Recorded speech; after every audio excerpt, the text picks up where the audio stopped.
Well, hello friends. We are right outside. You were gonna come right inside my entry today because I am bringing you in for a house tour, but more so a fall house tour. I've been asked about a house tour and I thought, you know what? 'Tis the season, it's fall. Come on in, let's get cozy and let's go around the house. Obviously, we have to start in the entryway. And you know, this is really going to encompass a few things. I have been asked about a house tour, which I have a couple on my website under the renovation posts, and I have some different seasonal ones, but I haven't done one recently.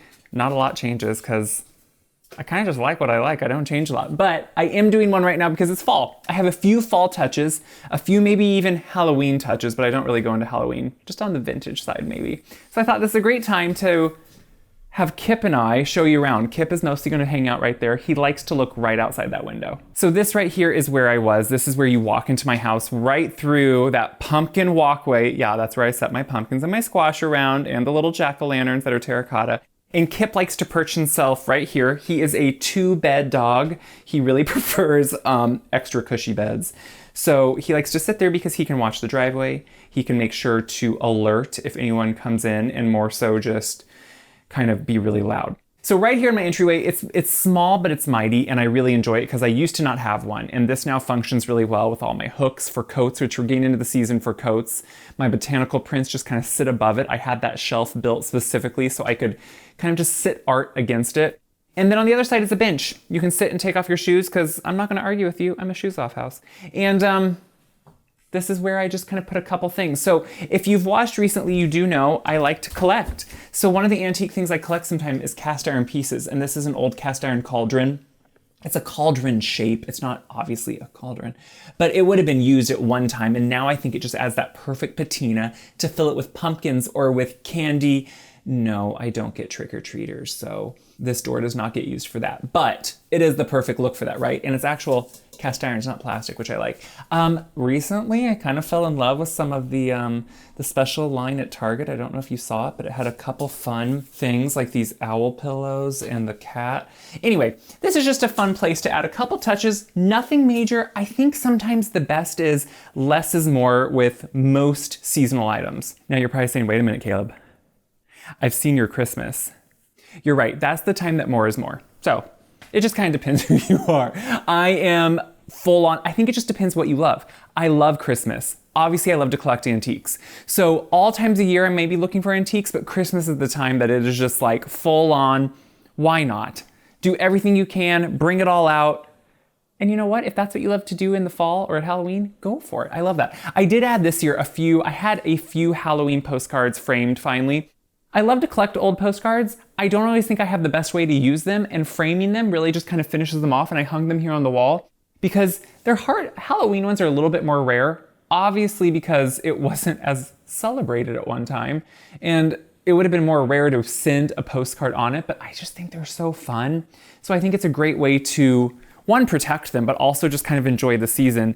I usually have a couple plates and a little mirror there, so it's a really simple swap out that I don't have to move nails for. So right in here in the living room, I don't do too much. I do make sure, I had the candle lit for you guys, but these are a recent, I think this summer I found these at a flea market. They're really fun, kind of late 1800s, early 1900s candy containers that are just really fun for Halloween. I like them because they're not necessarily creepy. They're just really fun pumpkins and cats. I think they're really unique too. I have not seen these candy containers before, and they're in such good condition that I really couldn't pass them up. So candy containers are very normal. Kind of around the turn of the century, just because it was a great way to kind of offer something to either children or give as gifts. So you can now find some sometimes, and these, like I said, were so well taken care of. Some of the things I did grow outside, my miniature pumpkins, I think this is Jack B. Little and Jack B. Little or Jill B. Little and Casperita are the white ones. I always like the mixture. Sometimes if I have a whole bunch of one, I'll just have a monotone color, but the mixture of them. And the miniature ones usually, if anything, will do one of the best for me. So again, on this table, the only thing I switched out, I had a few glass fish floats there. I removed those and just put pumpkins in instead. I'm someone that likes to keep mostly what I have and just add little touches so it doesn't feel overwhelming. And I think it just then kind of works into your everyday items much better. So everything else really stays the same. There's always some version of a candle here. I just think it's nice when people come over and I can enjoy it too in the evening that way. One of the other things here, I had a friend give me these 2 beautiful beeswax pumpkin candles. I don't think I can make myself burn them, so I'm just going to enjoy them and maybe wrap them up for next year again. She makes them, has a beautiful mold, and does an absolutely beautiful job. I love these. Anyway, so I have them on a nice little mango wood tray. And then this is a vintage paper mache cat, because why not? You'll see some other paper mache items. I think the cat is just really cute. Again, it would have been for candy or something else could have been placed in there. From the living room, I thought we're gonna just skip over and we're gonna go to the kitchen, because what I thought we could do, if you're into it, is make a quick shaken espresso. Now we go back and forth on weather, honestly, and it can be either really cool, it can be really warm, it just kind of depends. But I thought, you know what? A few of you the other day asked for a seasonal shaken espresso. So I'm going into my spice drawer right here, which is in my baking area in the kitchen. And I'm gonna grab a little bit of cinnamon and a little bit of ground cardamom. It smells really good. If you don't love cardamom, or if you haven't had it, I think it is time that you definitely try it. And then I'm gonna grab, I have a double shot of espresso right here from my coffee cabinet that I just brewed. So I always do a shaken espresso with a double shot of espresso because I think it makes the best one. And I have some ice in a glass, ready to go. And then we're gonna grab milk. These are all the components you need for a shaken espresso, which honestly is really simple. I'll set this camera right here and then we can just make it together. I'm gonna grab a lid. So a lot of times when I'm making one, I just purely make them in a mason jar or like a canning jar in a wide mouth because I think it works better. So I have ice, as you can see. You know, the one other thing I do want, I'm gonna put it right in here. I just instantly you put it over ice, just that double shot, which is 2.75 ounces, I believe. I'm gonna grab a little maple syrup. So this is my sweetener. We're going full on fall. So I just did this a couple times so far and I really have been enjoying it. So 1-2 teaspoons, it just kind of depends. I'm not usually a huge sweet person, but a little bit could be nice. A little bit of cinnamon, not a lot, just a little sprinkle. Think of it to flavor or to season. A little bit of cardamom, which cardamom, remember, a little bit goes a long way. And then you shake it before you put milk in. And the shaking is super important. As we shake, that espresso actually melts and gets a little foamy and the oils that are in it emulsify. And it makes a completely different, I think it really balances out the espresso. So if you look at this, look at that beautiful, I'm really excited by the way, if you can't tell, espresso. And then I'm gonna put my milk of choice in. I often use pistachio milk lately because, I don't know, I started drinking it once and I really like it. It's really earth-friendly pistachios are to use in a milk. And I just really like the flavor too. There's no added oils in it, which I think is nice. Then you stir it up. It's delicious. I love it. I love the cardamom. So now we're in the kitchen and we can walk around a bit. So the kitchen you see me in all the time, but I thought, you know what? I want to make sure I give you some perspectives that you haven't seen. And if you've ever asked for certain or specific things, so I'll take you around and just kind of show you some of my spaces. You've asked how I organize certain things, so I'll just kind of show you a few of those, not go too in depth, but again, show you the seasonal touches too. Thought we could start over here on the side you don't see as much. So if you don't know, let me back up so you can see. The kitchen is kind of delineated into two spaces while it's just pretty much one space. You can see there's a cased opening as there is between my dining room, kitchen, living room, family room. And this I always call the baking side just because it has the wall oven there. That's the one I actually end up using a lot because it's quieter, so on videos it just works best. And then this is the island that I can usually use for baking. Also, these cabinets here, which mimic the coffee and plate everyday dish cabinet. These cabinets are what house, if I want to, my stand mixer, my flours, my sugars, anything I need for baking, and I can push these in and actually work just outside of this cabinet if I want to. My blender's in here too. It just kind of depends. Obviously on a video I don't do that, but in person I oftentimes do. And then below is where all my just bowls are, my things like that. But this is actually to me also one of my favorite views in the kitchen because if you look outside here, this is where I get a look just out at my backyard. So as I'm working here, maybe baking, doing different things, I can just enjoy the view. And this is where you often see those copper, which you always ask, do you use them? Some of them I do. So the 3 bowls right here, they're all just uncoated copper. I love to whip different things in there. I will do meringues in there, egg whites, things like that. Some of these pans need to be retinned because copper needs to be lined in something to really be able to cook most things in. So these are my retinned ones that I use more often because they all have been cleaned and tinned properly so they're safe to use, which you can see as you use them, it dulls more. So it just kind of depends how much you use them.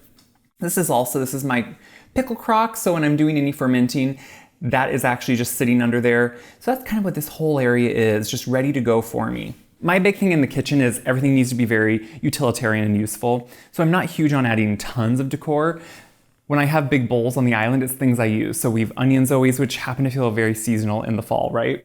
And then a big bowl of squash. So I will pull in, and I have one on my main island too. But right here's my blue Hubbard, my kabocha, a red curry, just anything I know I'm gonna be using in the upcoming weeks because it just looks nice too this time of year. And then the same here on my main island, I keep butternut squash I just pulled in, some acorn squash. When they get really orange, they're very ripe and ready to use, so I should use this one. And some delicata, which is my favorite to roast and add to salads. I love delicata. So this is where I'm always standing if I'm doing a video. So when I look out from here, the camera is directly across from me in the dining room, and I just stare at usually a very messy dining room because anything that's in the kitchen that can't be seen on camera gets stuffed into the dining room. Otherwise, it's simple things that you see on videos. So a couple pumpkins from my patch, a big brown glass demijohn that I have, a dried piece of bittersweet that I've had probably for a few years now, a couple antique paintings. I don't have links because they are antique and they're just a random thing I'm always looking for. Lately, I feel like it's been hard to find antique paintings because they're very in style now. So I can't find great deals on them. So I'm just glad for the ones I have. Of course, a stack of antique cutting boards, but these I do use, especially when I have people over. So charcuterie boards for serving. We use them for pictures. I just don't use them for actual cutting because I like the patina on them. And then this is where all my everyday dishes are. So when people come over, these cabinet doors can close, but I like to leave them open usually for everyday use. You can close them if you want and push them in. These are just my everyday dishes. They're replaceable, they're very useful, they're heavy duty, they're a Pilco. So if you wondered, because that's usually a question people ask, a Pilco. They're super just kind of nice because I don't worry if I have broke one before, which I think I've only broke one, maybe two since I got these in 2019 or 2020. And you can replace them. And that to me is super important. Otherwise, you see my stove and my area a lot over here. I have that one wreath above. I change that out seasonally. And that just kind of always to me harkens the season. And then in my nooks, that's where my different salts and my oils are, sometimes extra spices.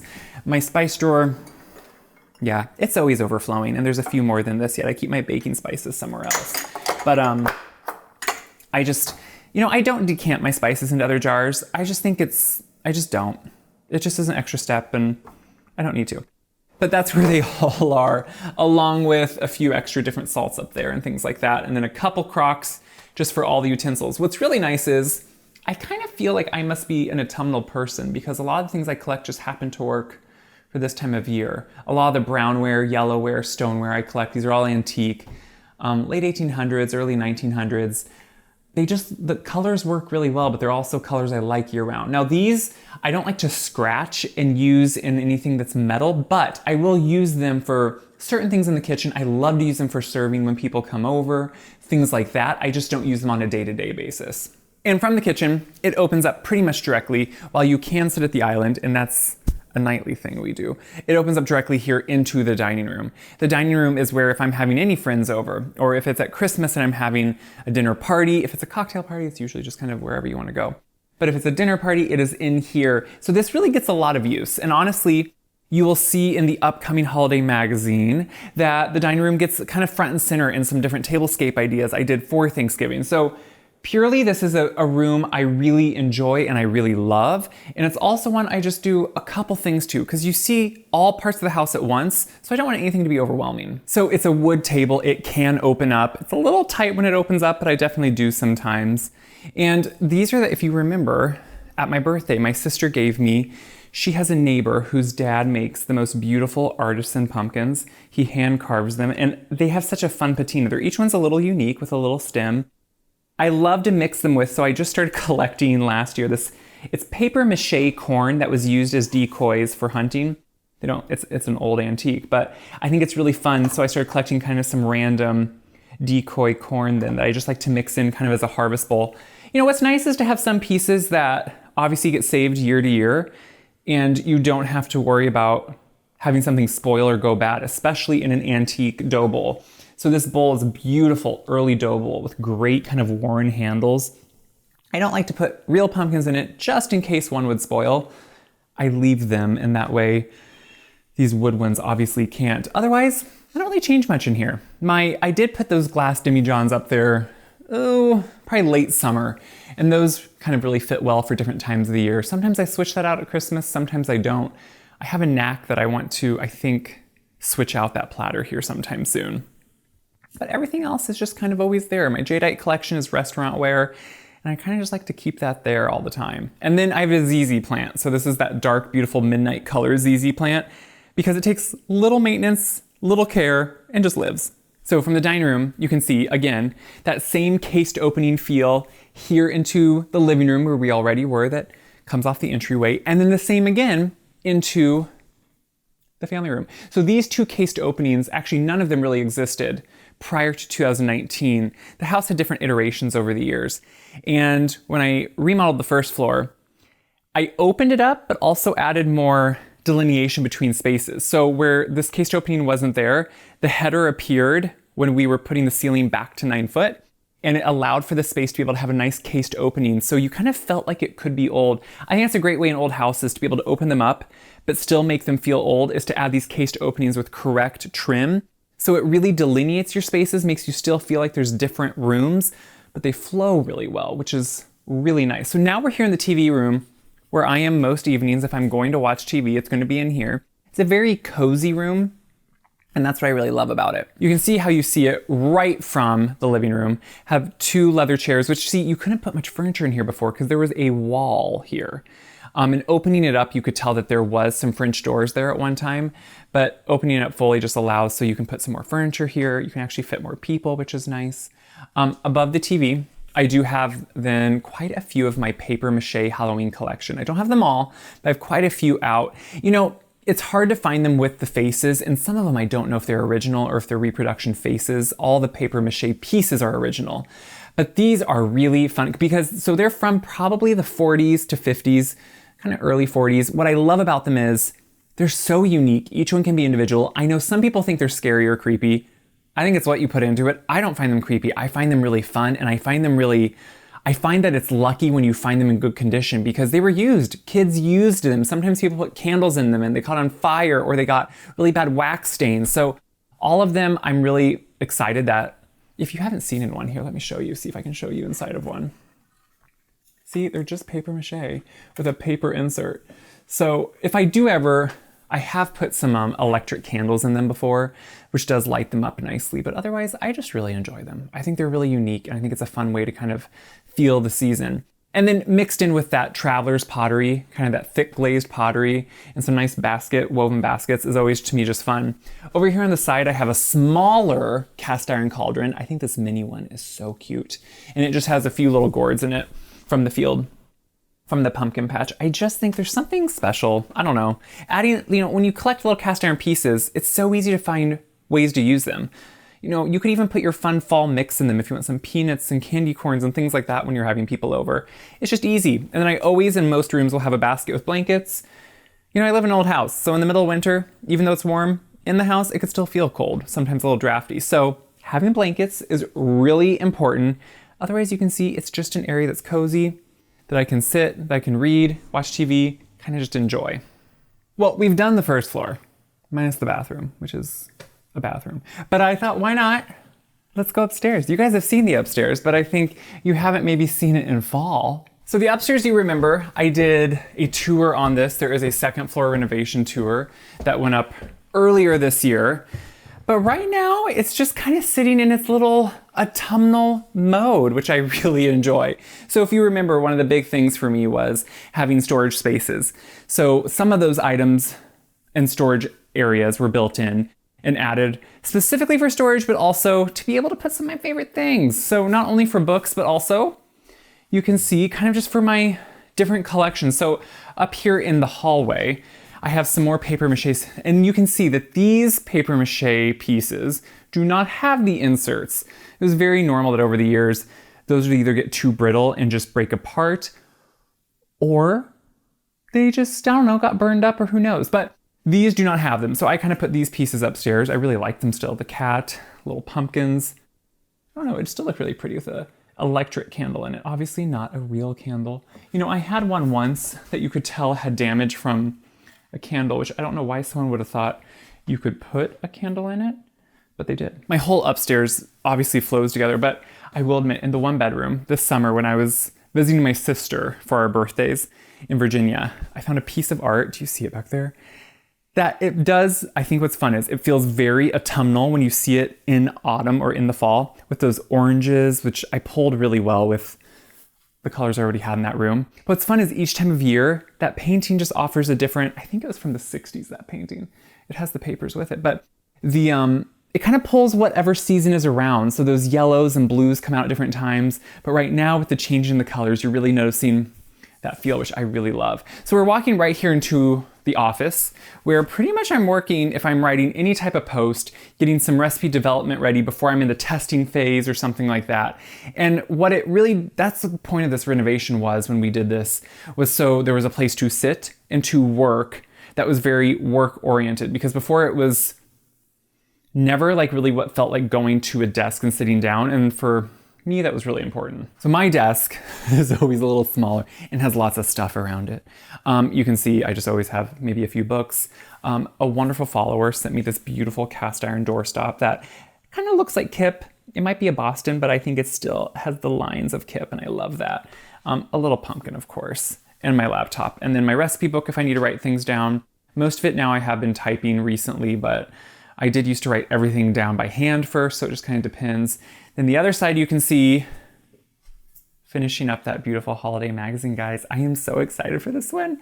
It's a really fun one. So, but what's fun is, this is Joel's desk, we can both see outside, and that's what's really important here. These windows didn't exist before. So being able to have sat here now, all 4 seasons now, I can say since I'm back in fall, and just enjoy the seasons from these windows while I'm working, that means so much, because I can enjoy where I work outside all the time by looking at it, which I really wasn't able to do too easily before, to that area of the yard. Behind me is the cookbook library. And I hung, why not, right? Why don't we utilize hanging things on bookshelves? You know, this is all a conglomeration. You were always asking me what cookbooks I love. This is a great time just to see different ones, from obviously the iconic ones, Martha Stewart's, to Otta Lange's, of course, Ina's, but then, you know, classics like Mastering the Art of French Cooking to the Silver Spoon, Gourmet's cookbooks are always good. I have a lot of America's Test Kitchens. You know, I have a lot of old cookbooks, church cookbooks, local cookbooks, my grandma's recipes that are handwritten, and some cookbook from her. You know, I have different ones like that I just go back to time and again. And so many of the other like good friends' cookbooks.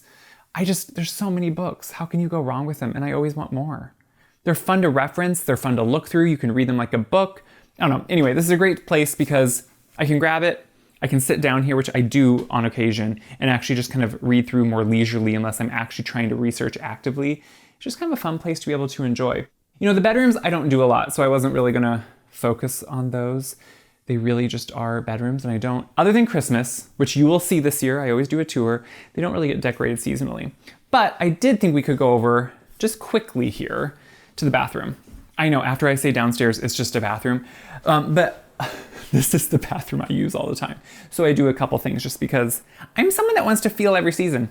I just like to. So I like to feel when it's fall. I like to feel and sense and see when it's spring or winter, whatever it is. And the way I do that is to add little things, right? I think we all just do whatever hopefully makes us happy and cozy and feel good. And that's what it's all about. Going to the bathroom is one of my favorite moments because without meaning to, I got this last bouquet of limelight hydrangeas it was in August, probably early August or mid-August, just as they were beginning to dry, and they just fully dried. So this is now a completely preserved set of hydrangea blooms. And how perfect is that for fall? I did add a big cardboard. I just found this at a thrift store. And I thought, you know what? How can I say no to that? It's just the perfect little thing to stuff back there. It just looks so cute. But I love how these being dried just offer, and I could keep those there through the winter, and I might, but sometimes at Christmas I like to put a tree in there. So I say sometimes, last year was the first year, but old habits die hard. Swinging into the bathroom, there's really not much, but I do, hi, you can see me right there. I do right here add just a little antique marble compote with some miniature pumpkins. So I keep this space open in case I have coffee with me or something that I can set it on this tray, even though marble, obviously, it's a living thing. It's gonna stain, it's gonna etch, and I'm fine with that. But if I can, anything that stains, I try to put up here, just so I don't worry about it too much. Everything else is as it was. If you remember, these all finishes in here, as they are in the whole house, are unlacquered brass. So they age, they patina. Same with my plates. They're all brand new, but they're aging because they're unlacquered brass with new push button switches that just kind of all fit that older farmhouse aesthetic, which is obviously what I wanted because this was an old farmhouse. If you never saw when I shared the remodel of Down or Up, you can watch those for more extensive things about why I added certain things, how really important it was for me to bring the farmhouse aesthetic back because I felt like a lot of it was stripped away and I didn't want it to be. So we're gonna run back downstairs. You're just gonna come down with me. I think so much of what a house is the personality of each person, right? It expresses who we are. It expresses what we love. There's my coffee. I was looking for that no, I wasn't looking for it. I was just craving it the whole time. It expresses the things we enjoy. And that's always what I want my house to do. It's just a expression of the collections I have and how they speak to me, but also how I can still use them. A lot of things can have new life and be used in new ways. And that's what's the beautiful part of it. So I thank you for coming over. I really enjoyed this. I hope you were drinking something too, since I couldn't really drink mine most of the time, but I'm going to now. And I hope you could just enjoy this little time together that we could have showing you around the autumn house, maybe. We'll call it that, the autumn house. And until next time, it will probably be Christmas when you come over again. Happy fall.